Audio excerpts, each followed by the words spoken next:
ఈరోజు నేను మా గార్డెన్లో అయితే మీకు ఒక కొత్త ఆకుకూర అయితే చూపిస్తున్నానండి. మ్యాక్సిమం చాలామంది పెంచుకోరు. ఇది మేము సీడ్స్ వేసామండి, అలా వచ్చింది. ఒకసారి మీరు కూడా చూడండి.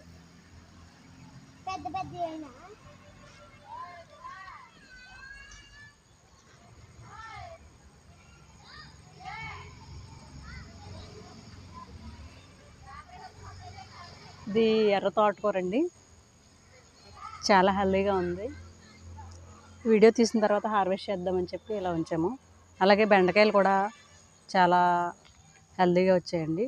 కాయలు ఇప్పుడిప్పుడే కాస్తున్నాయి.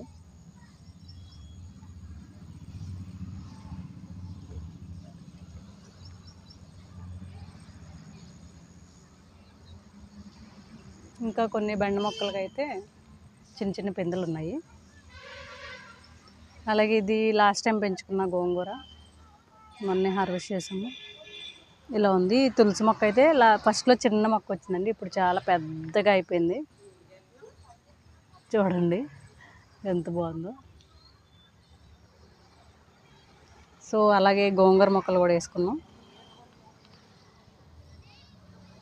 ఇవి విత్తనాలు చల్లామండి, చాలా హెల్దీగా వచ్చినాయి. రోజు వాటర్ అది ఎక్కువగా ఇస్తూ ఉంటాము. ఇంకోటండి, మా గార్డెన్లో దొండపాదు పెట్టామండి.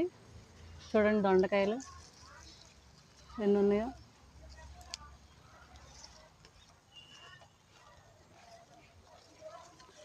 గుత్తులు గుత్తులు అయితే కాసేసేయండి. దీనికి మేము పందిరే వేయలేదు కాబట్టి ఇది ఈ నారింజ మొక్కకైతే ఇలా పాకుతూ కాయలు కాసేస్తూ ఉంది. అలాగే ఇంకా కొన్ని మొక్కలు, ఇదైతే మామిడి అల్లం అండి, చాలా హెల్దీగా ఉంది. ఇది ఒక 6 months అయిందండి ఇది వచ్చి. తర్వాత ఈ మునగ చెట్టు పెట్టానండి, ఇది 1.5 year మొక్క. కాయలు కూడా చాలా కాస్తుంది. దీని కొమ్మలు మొన్న వర్షానికి గుచ్చితే 1 week కల్లా చిగురు వచ్చేసాయి. చూడండి కొమ్మ గుచ్చాము, అలాగే వచ్చేసింది. ఇంకా మన గార్డెన్లో పొట్ల పాదులు, ఆనప పాదులు కూడా ఉన్నాయండి.